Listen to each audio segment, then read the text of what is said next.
The Anthony Edwards discourse needs to stop. And I'm going to tell you why. But before we get started on that, I want to tell you guys to hit that subscribe button, like, comment, and share, and to continue to support my channel.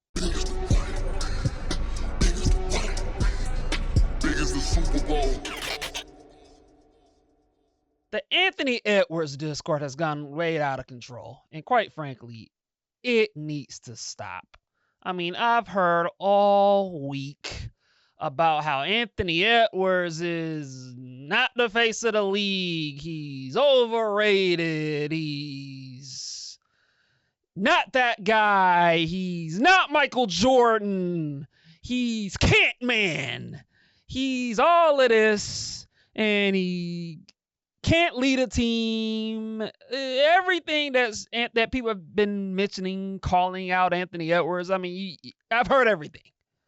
And look, man, for those of y'all that haven't been paying attention, the Minnesota Timberwolves were officially eliminated by the Oklahoma City Thunder 4-1. They got their doors blown off them the other night. It was a beatdown. And they were eliminated.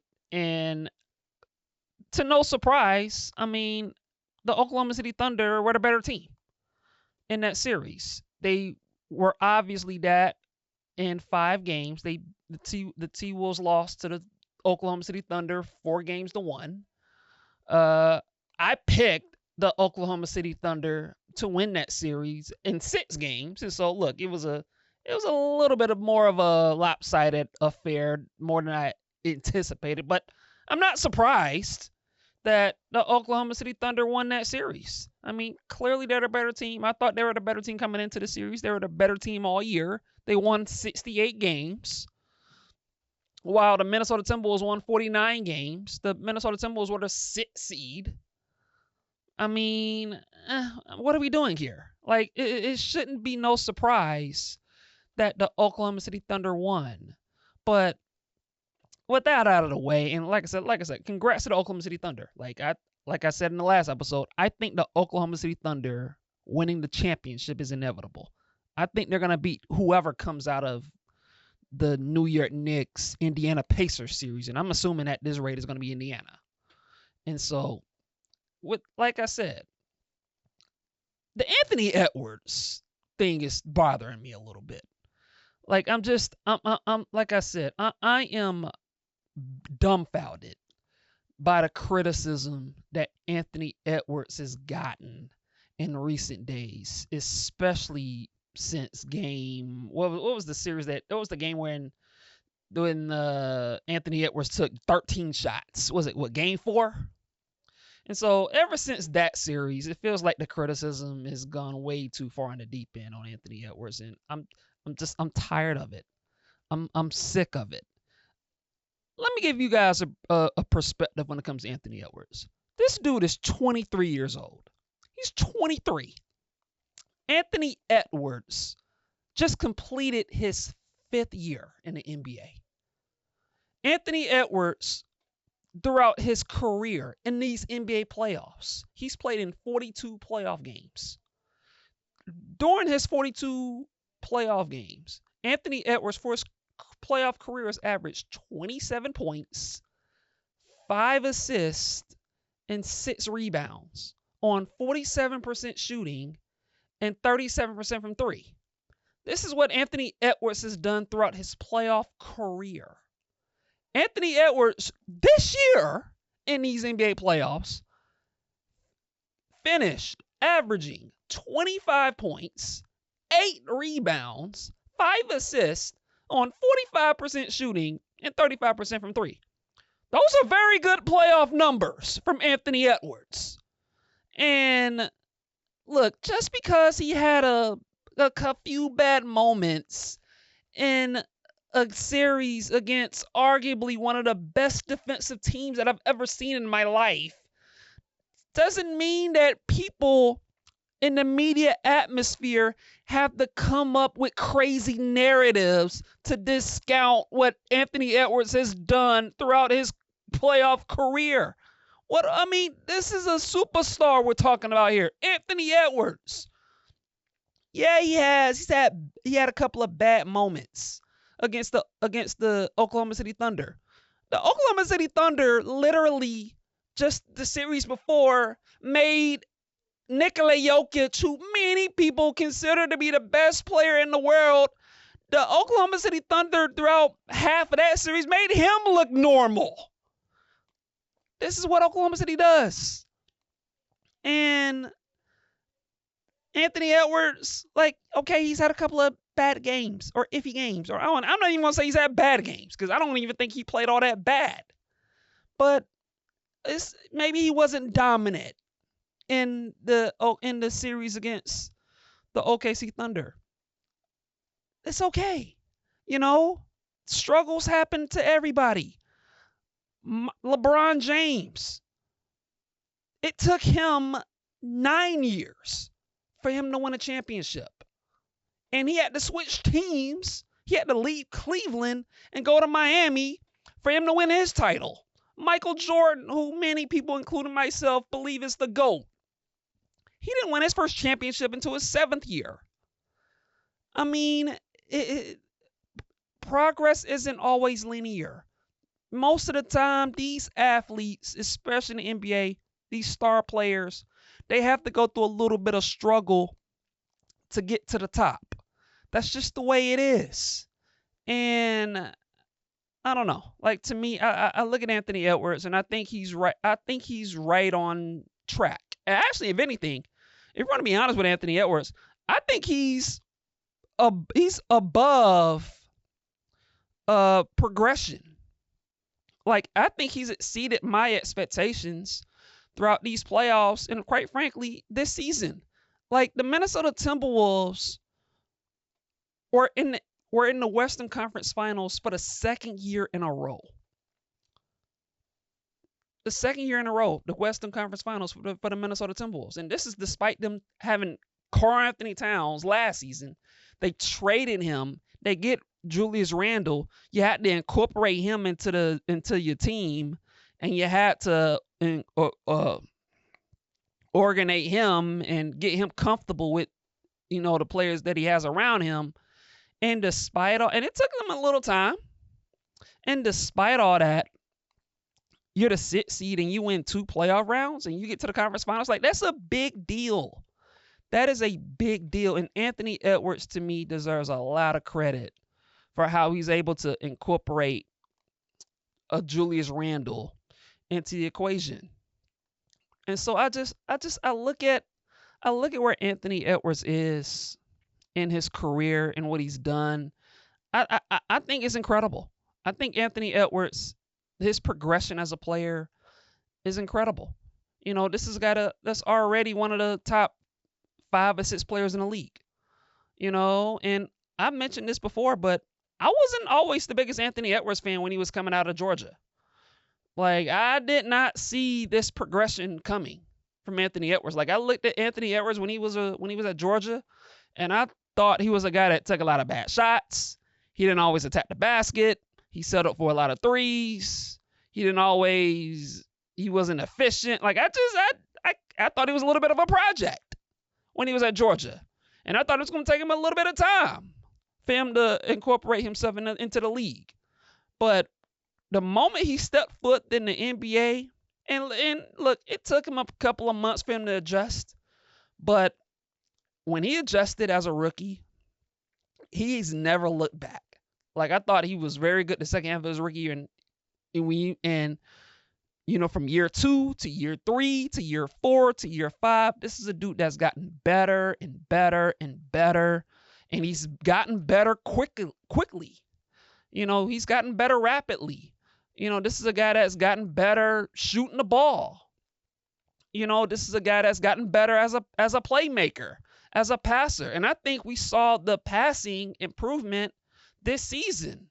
And I thought we saw it at times in this series, and to me, when the thing with Anthony Edwards and why I think this criticism after this playoff series against Minnesota has gotten overboard is when you watch that series against Minnesota and OKC, it was obvious that Anthony Edwards, whenever he's going to the basket, driving to the paint, Oklahoma City would send 2 to 3 defenders at him.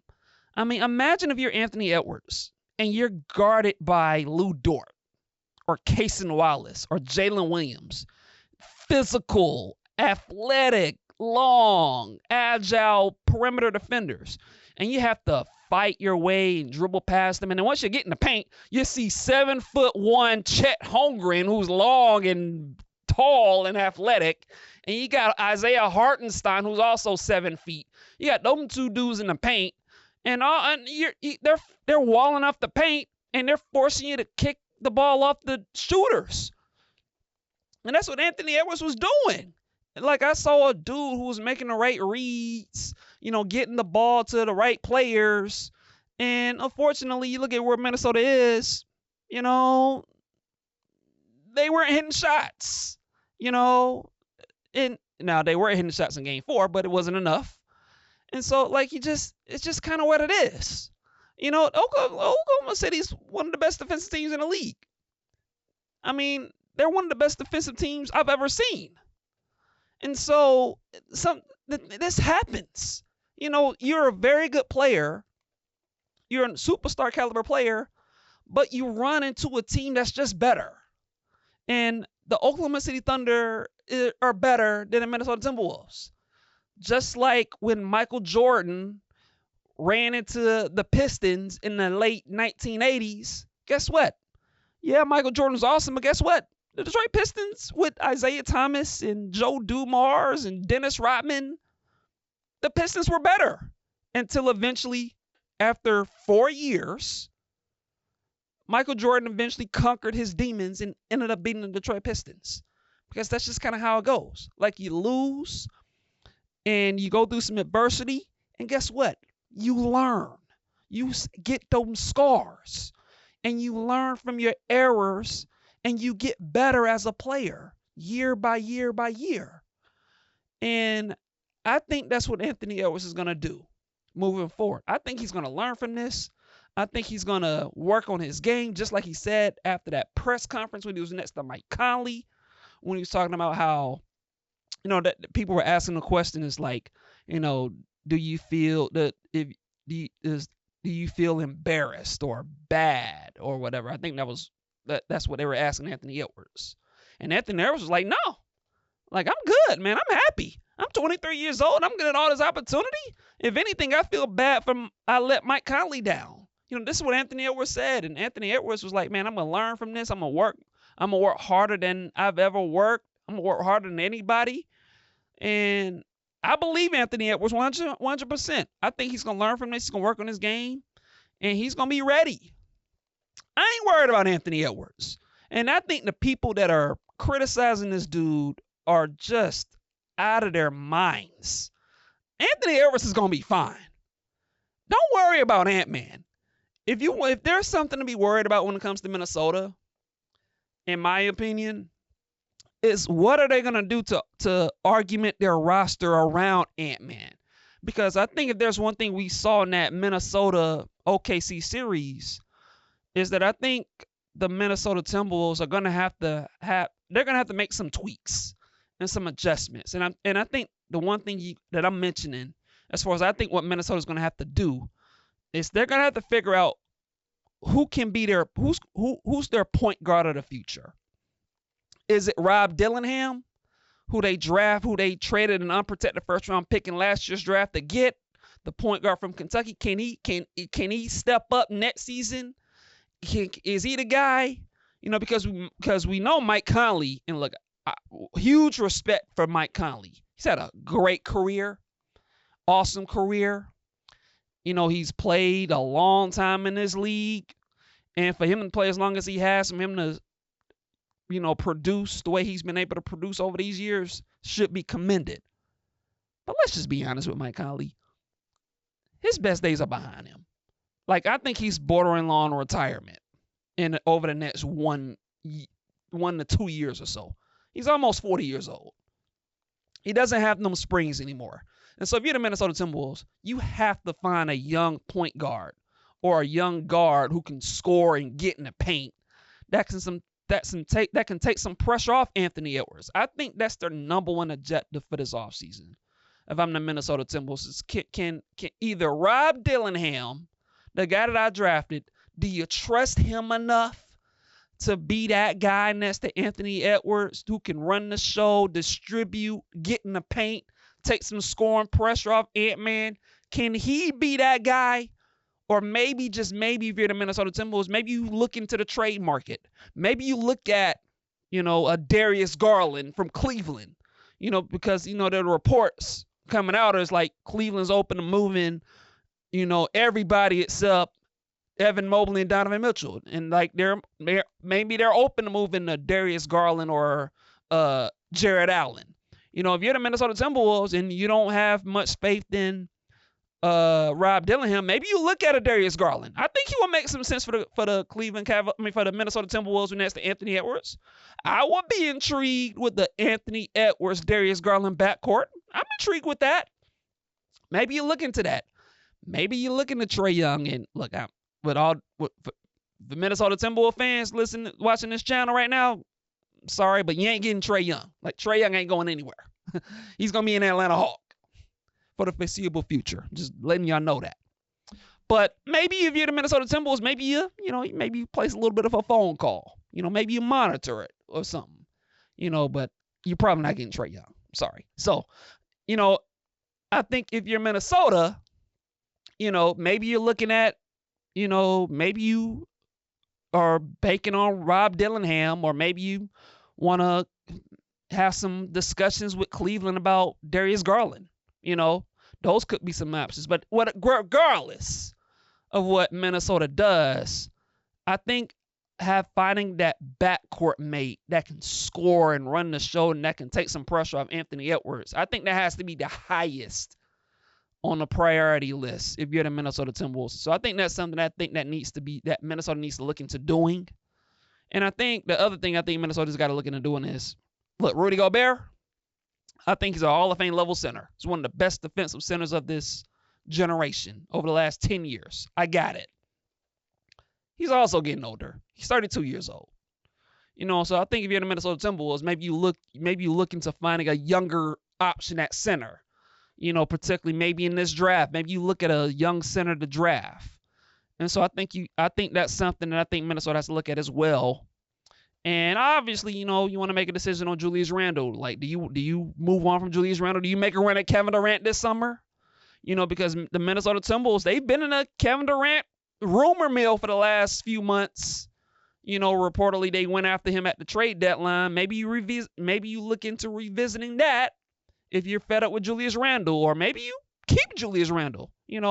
Julius Randle, look, I was critical of him in Game 4 when he had 5 points on 1 for 7 shooting. I mean, just a atrocity of a performance that was from Julius Randle. But that shouldn't take away from the fact that Julius Randle was very good in these playoffs as well.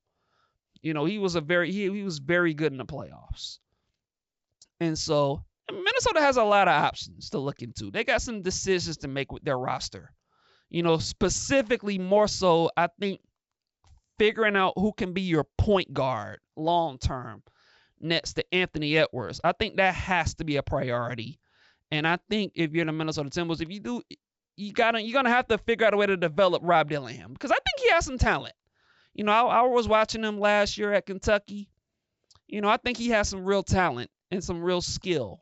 And so I would love to see Minnesota give that kid some burn and some real opportunity next season. But that's something. But the point guard position, I think that has to be a priority, because, look, man, Anthony Edwards can't do it on his own. He's gotta have some help. He can't be the lone scorer. You gotta have somebody that can get in the paint and have some attention drawn off at Anthony Edwards. Someone that can take some pressure off Ant-Man. Moving forward, particularly at the point guard position, because you gotta have a good point guard. And as much as I like Mike Conley, he's getting old. And he's just not what he used to be, and that's okay. That's okay. So I think the point guard position has to be a priority in Minnesota. But look, man, I mean, when it comes to Anthony Edwards, This dude's one of my favorite players in the league. I love Ant-Man. I love his game. I love his charisma. I love his personality. I love his skill set. I mean, the guy has everything you need. And I think the criticism of Ant-Man is unwarranted, man. Like it's just is. I think people need to lay off of this dude. He's a superstar talent, man. He's one of the best players in the league. He's established that for the last few years. And look, I love my Atlanta boys, and I got to stick up for my Atlanta dudes, man. If you from Atlanta and you can hoop, Reggie is gonna have some love for you. That's just what it is. And so I think people need to lay off of Anthony Edwards and this criticism that he's gotten. He needs to get better. No question about it. I think the one thing, if you're Anthony Edwards, if there's one thing I want to see from Anthony Edwards this offseason, I want to see him add a little bit of a mid-post game. Everything can't just be getting to the rim and shooting threes. You know what I'm saying? I want to see him add a little bit of a mid-range game. I think if you want to look at the difference between Anthony Edwards and Shai Gilgeous-Alexander, Shai Gilgeous-Alexander is one of the best mid-range scorers in this league, man. Like, Shai Gilgeous-Alexander is a three-level scorer. He can shoot the threes, he can get to the mid-range, and he can take it to the rack, and he gets to the free throw line. He's a complete scorer. I think if you're Ant-Man, I think utilizing the mid-range game would be helpful. You add a little bit of a post game. I mean, you 6'5", you 220, 230, you're big and strong. Post some of these dudes up, man. Add a little bit of a post-up game. I think that's something that could be helpful for a player like Anthony Edwards. And so, look, I think Anthony Edwards' future is so bright. Like I said, I think he's one of the best players in this league. I think if you're a Minnesota Timberwolves fan, I think you should be thrilled that this dude's your franchise player. And look, you got to the conference finals 2 times. It's just, development takes time. Most dudes, they don't win the championship immediately. 4 or 5 years in the league. Most of the time, it takes folks 8, 9, 10 years to win a championship, if not more. And so, look, man, this league is hard. The NBA is hard. And when you look at the Western Conference, when you have Oklahoma City, you have, Denver, Houston, Golden State, the Lakers, San Antonio with Victor Wembanyama's coming. It's a lot of teams. Dallas just got Cooper Flag. I think they're gonna be heard from. I mean, there's a lot of teams that. Look, man. Look, I'm sure there's some things I'm forgetting right now. I can't mention Golden State, the Clippers, Lakers. It's a lot of teams. Like the Western Conference is a beast. It's a beast, and it's a lot of talent in this league. And so. Look, man, and when it comes to Anthony Edwards, like I said, this dude's a superstar. This dude has all the athletic skills in the world. And I think the world of this dude. And I think the criticism that this man is getting, as far as what he is in whether or not he should be the face of the league and all this nonsense. Like, all that stuff's irrelevant, folks. Who cares about face of the league? Who cares? I don't even think Anthony Edwards cares about that stuff, about face of the league. What are we talking about here? Like I said, man, I know we live in this new age society where we just got to criticize dudes, after a bad showing and all of this stuff. But I think it's unwarranted. And I think at the end of the day, when we're talking about Anthony Edwards, I think people, instead of criticizing this dude, should appreciate all the greatness and the accomplishments that this man has already put forth, considering the fact that this dude's not even 24 yet. He's not even 24 years old. The accomplishment that this man is having is unprecedented. And I think it's time that we appreciate Anthony Edwards' greatness because he deserves it. And he'll be better from this next year. Y'all better believe it.